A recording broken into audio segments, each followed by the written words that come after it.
लेकिन आज मैं दहेज हत्या की जिस खबर के साथ डिकोड की शुरुआत करना चाहता हूं, वो सिर्फ खबर नहीं है, बल्कि एक राष्ट्रीय शर्म की बात है। ये खबर हमारे समाज के लिए एक बहुत बड़ा सवाल खड़ा करती है। दिल्ली में राष्ट्रपति भवन से सिर्फ 49 किलोमीटर दूर एक महिला की दहेज के लिए जलाकर हत्या कर दी गई। आज हम इस खबर की शुरुआत राष्ट्रपति भवन से इसलिए कर रहे हैं क्योंकि हमारे देश के सर्वोच्च पद पर एक महिला बैठी है। लेकिन इसी देश में एक ऐसा समाज भी है जहां दहेज के लिए देश की एक बेटी को जिंदा जला दिया जाता है, और ये वर्ष 2025 में हो रहा है। हमारे देश के सुप्रीम कोर्ट में महिलाओं के हितों की रक्षा के लिए बड़े बड़े फैसले दिए जाते हैं। महिलाओं पर अत्याचार करने वाले दोषियों को सख्त सजा दी जाती है, और उसी सुप्रीम कोर्ट से सिर्फ 44 किलोमीटर दूर कानून का ये डर समाप्त हो जाता है। हमारे देश की संसद में 102 महिला सांसद हैं, और उसी संसद भवन से सिर्फ 47 किलोमीटर दूर एक ऐसा समाज भी बसता है जहां महिला सशक्तिकरण शब्द को जिंदा जला दिया जाता है।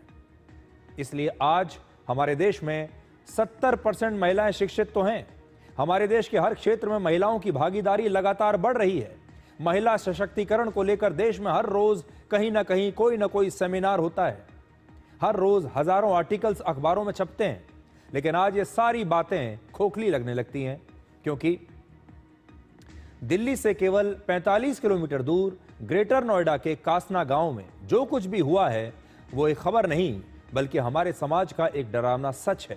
क्योंकि यहां दहेज के लिए एक 26 साल की महिला को जिंदा जला दिया गया। वर्ष 2016 में निक्की और उसकी बड़ी बहन कंचन, इन दोनों बहनों की शादी एक ही परिवार में की गई। निक्की की शादी विपिन से हुई, और निक्की की बहन कंचन की शादी विपिन के बड़े भाई रोहित से हुई। निक्की के परिवार का कहना है कि उन्होंने इस शादी में एक स्कॉर्पियो गाड़ी, एक मोटरसाइकिल और लाखों रुपए के गहने दहेज में दिए। निक्की के परिवार का दावा है कि शादी के बाद भी दहेज की मांग ऐसे ही जारी रही, और एक बार फिर से 36 लाख रुपए की मांग की गई। और न सिर्फ 36 लाख रुपए, बल्कि एक महंगी प्रीमियम कार की मांग भी की गई। और दहेज के लिए विपिन भाटी अक्सर अपनी पत्नी निक्की के साथ घर पर मारपीट करता रहता था। दोनों भाई बेरोजगार थे, तो घर का खर्च पूरा करने के लिए ये दोनों बहनें ब्यूटी पार्लर चलाने लगी। इंस्टाग्राम और यूट्यूब पर वीडियोस अपलोड करके अपने इस ब्यूटी पार्लर का प्रचार करने लगी। इस पार्लर को शुरू करने के लिए भी इन दोनों लड़कियों के पिता ने ही पैसा दिया। हालांकि बाद में पति के झगड़े की वजह से यह ब्यूटी पार्लर भी बंद करना पड़ा। तो आप सोच लीजिए, इन दोनों लड़कियों को ना काम करने की आज़ादी है, ना वीडियोस बनाने की आज़ादी है। पति जो है इनके वो बेरोजगार हैं, और अगर कुछ काम करना भी है तो वो पैसा भी इन दोनों लड़कियों को अपने माता पिता से लाना पड़ेगा। यानी ये दोनों ही लड़कियां दहेज की प्रताड़ना का भी शिकार हो रही थीं। इन्हें काम करने की इजाज़त भी नहीं थी, और सोशल मीडिया पर वीडियो डालने की वजह से भी इनके घर में अक्सर झगड़ा होता रहता था। यानी आप ये समझ सकते हैं कि इन्हें किसी भी प्रकार का कोई अधिकार आज के जमाने में नहीं था। 21 अगस्त को फिर से विपिन ने दहेज के लिए अपनी पत्नी निक्की से मारपीट की, और इसी दौरान उसने थिनर उसके शरीर पर डाला और फिर आग लगा दी। इस दौरान विपिन का बड़ा भाई और उसके माता पिता वहीं पर खड़े होकर ये सब कुछ देख रहे थे। बचाने की जरा कोशिश नहीं की। आग लगाने के बाद निक्की का पति अपने माता पिता और भाई के साथ फरार हो गया। लेकिन इससे पहले अस्पताल में निक्की का इलाज शुरू हो पाता, अस्पताल पहुंचने से पहले ही निक्की की मौत हो गई।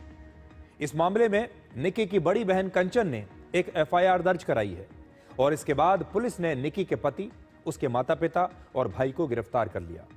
विपिन भाटी को पुलिस ने गिरफ्तार कर लिया है, और निक्की के पति ने पुलिस की हिरासत से भागने की कोशिश की। इसके बाद पुलिस ने उसके पैर में गोली मारकर उसे दोबारा पकड़ लिया। लेकिन इस व्यक्ति को अपने किए का कोई पछतावा नहीं है। निक्की के पिता आरोपियों के खिलाफ बेहद सख्त कार्रवाई की मांग कर रहे हैं। एक महिला को पति और परिवारजनों द्वारा जलाकर हत्या करने की सूचना पर मुकदमा पंजीकृत था, जिसमें 4 आरोपी थे पति, सास, ससुर और जेठ, इन चारों पर त्वरित कार्रवाई करते हुए पुलिस ने सभी नामजद आरोपियों को अरेस्ट कर लिया है और इन्वेस्टिगेशन जारी है। परिवार की तरफ से जो भी आरोप या साक्ष्य जो भी दिए जा रहे हैं उसे इन्वेस्टिगेशन में सम्मिलित करके उस पर इन्वेस्टिगेशन की जा रही है और तथ्यात्मक और महत्वपूर्ण साक्ष्य कलेक्ट करते हुए अग्रिम विधिक कार्रवाई की जाएगी। इन दरिंदों ने जलाते हुए दर्द नहीं लगा। किसी की बेटी है, कैसा पढ़ाया, कैसा लिखाया, कैसे शादी करी है, इनको दर्द नहीं हुआ। किसी की बेटी को तुम जला रहे हो, दर्द नहीं होता क्या? किसी की बेटी जलती है और जलती को देख ले, एक हाथ में पतंगा लग जाता है, उससे ही शरीर में बल्लाएं निकल जाती है, वो तो जली है। तो किसी के बेटी को जलाना, ऐसे दरिंदे को तो फांसी होनी चाहिए, कोर्ट न्याय दे, फांसी लगनी चाहिए ऐसे। बुलेट मांगी थी, बुलेट भी दी थी, इसलिए दी थी एक बटिया हंसी खुशी रहे अपने घर में। मांग पहले स्विफ्ट डिजायर की थी, स्कॉर्पियो शादी में दी थी, उन्होंने मांगी थी स्कॉर्पियो में चाहिए, स्कॉर्पियो दी थी। कभी बिटिया से बोलता है 1 लाख लेगा, कभी बोलता 2 लाख लेके आ। क्या करता था वो?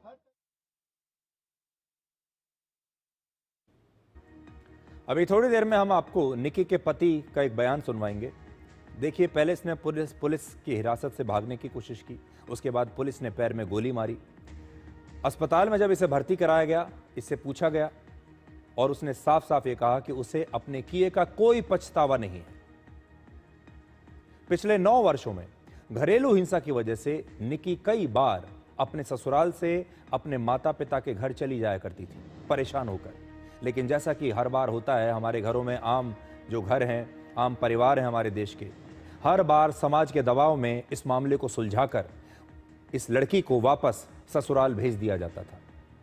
यानी बीते 9 वर्षों में कई बार निकी के माता पिता के पास यह विकल्प था कि वो पुलिस और कानून की मदद ले सकते थे, विपिन के खिलाफ कानूनी कार्रवाई कर सकते थे, निकी को हमेशा के लिए अपने घर वापस बुला सकते थे। लेकिन उन्होंने ऐसा नहीं किया।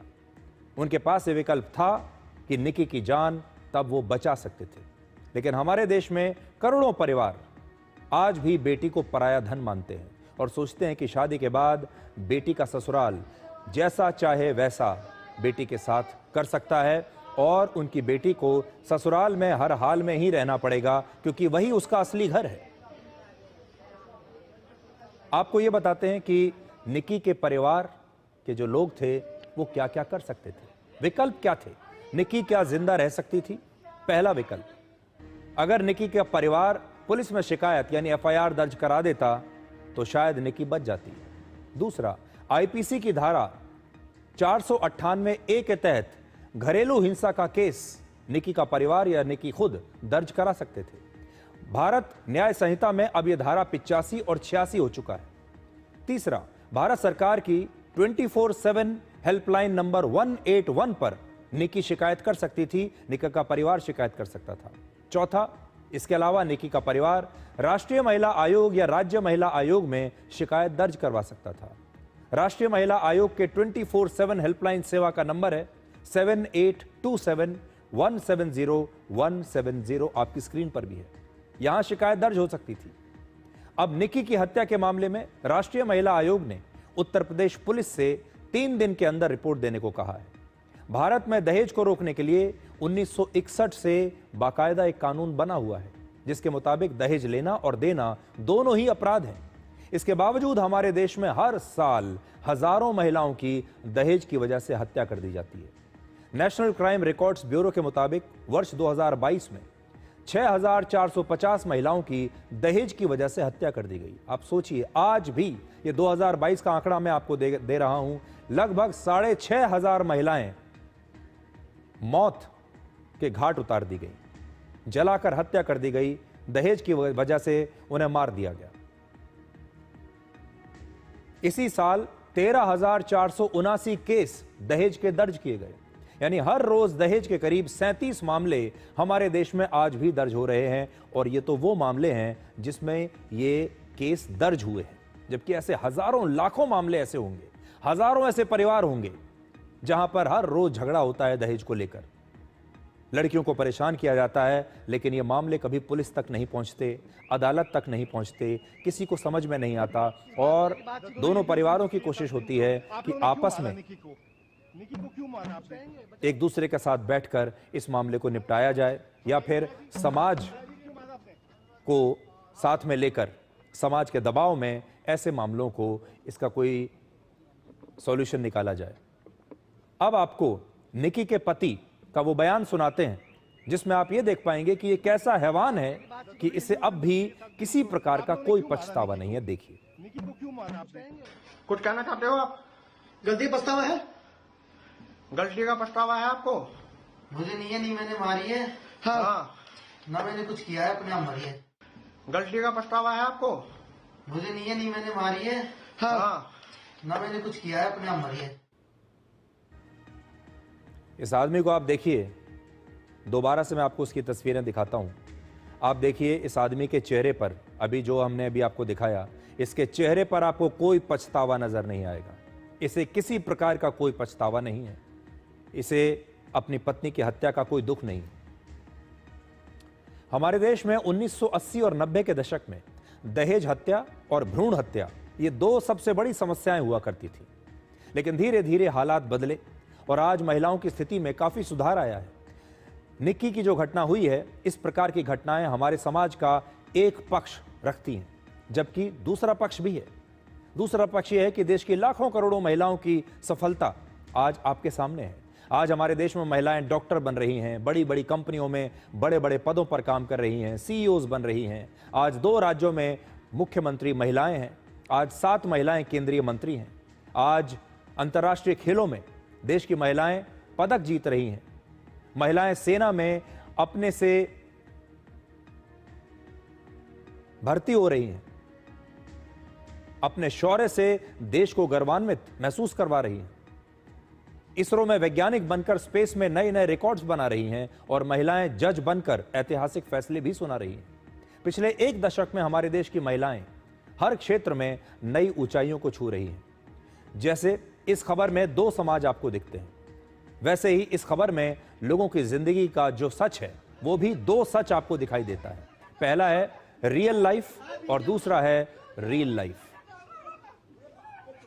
अब इस लड़की की यह तस्वीर आप देखिए। एक है इंस्टाग्राम की जिंदगी, जिसमें यही लड़की निकी अपने पति के साथ कितनी खुश दिखाई दे रही है। ये जो तस्वीरें हमने आपके लिए निकाली हैं, ये निकी के सोशल मीडिया अकाउंट से निकाली है। तो जब निकी सोशल मीडिया पर तस्वीर डालती थी, वीडियोस डालती थी, तो कुछ इस तरह की तस्वीरें डालती थी जो अभी आपने देखा। और दूसरी तरफ आप जो देखेंगे, अभी मैं फिर से आपको दिखाता हूं,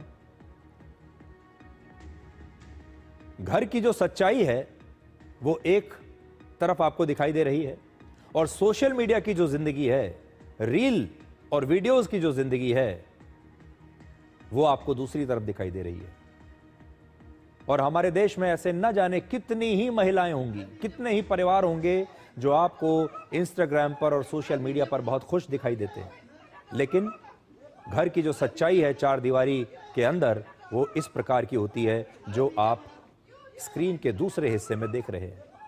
निकी की जिंदगी भी ऐसी ही थी, सोशल मीडिया पर बेहद खुश हसीन जिंदगी, लेकिन घर के अंदर बेहद अंधेरे में डूबी हुई काली जिंदगी।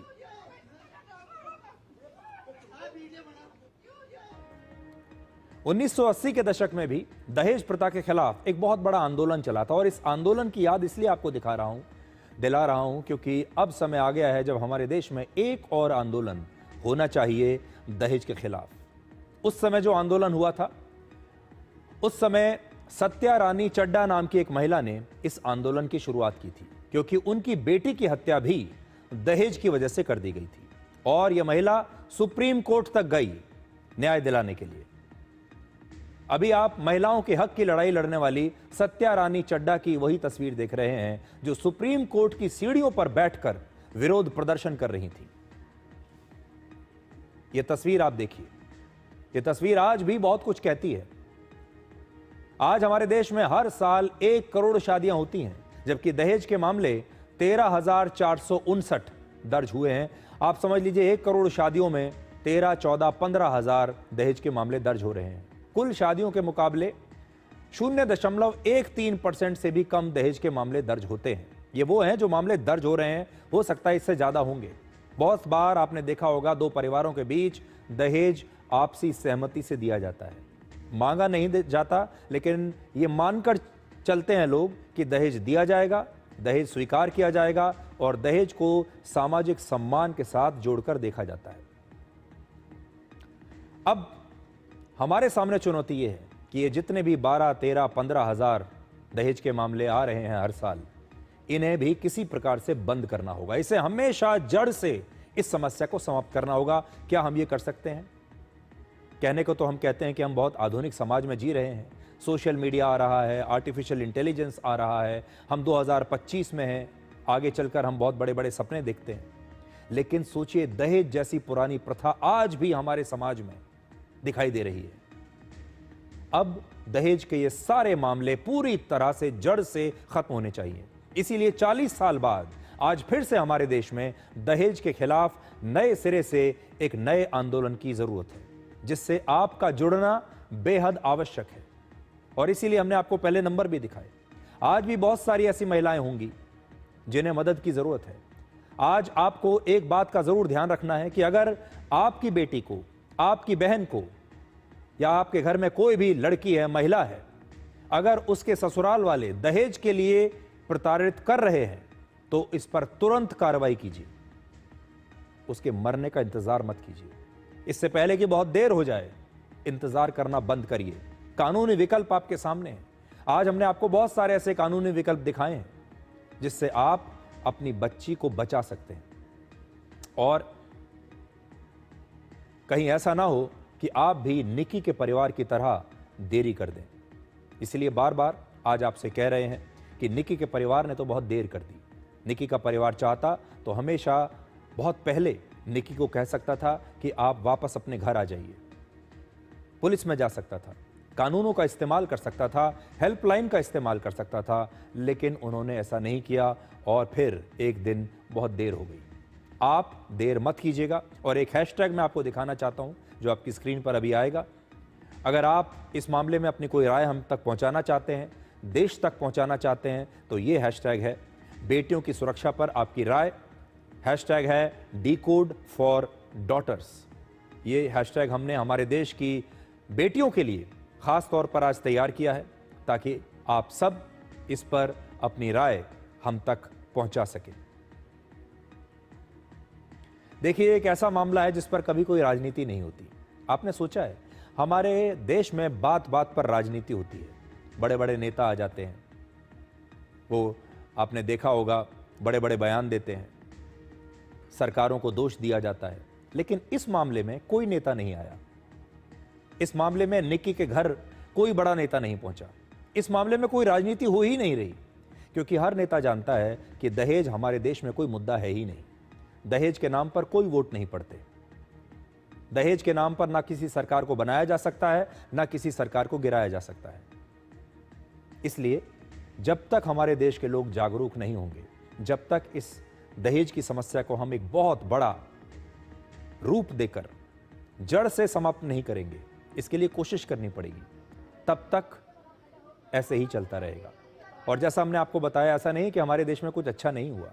हाल के कुछ दशकों में दहेज की जो समस्या है, इसे लेकर बहुत जागरूकता आई है, लेकिन अभी भी ये पूरी तरीके से समस्या मिटी नहीं है। इसलिए अब इसे मिटाने के लिए आपको एक आखिरी कोशिश करनी पड़ेगी, एक आखिरी आंदोलन आपको अपने देश में लाना पड़ेगा इस दहेज की समस्या को हमेशा के लिए समाप्त करने के लिए।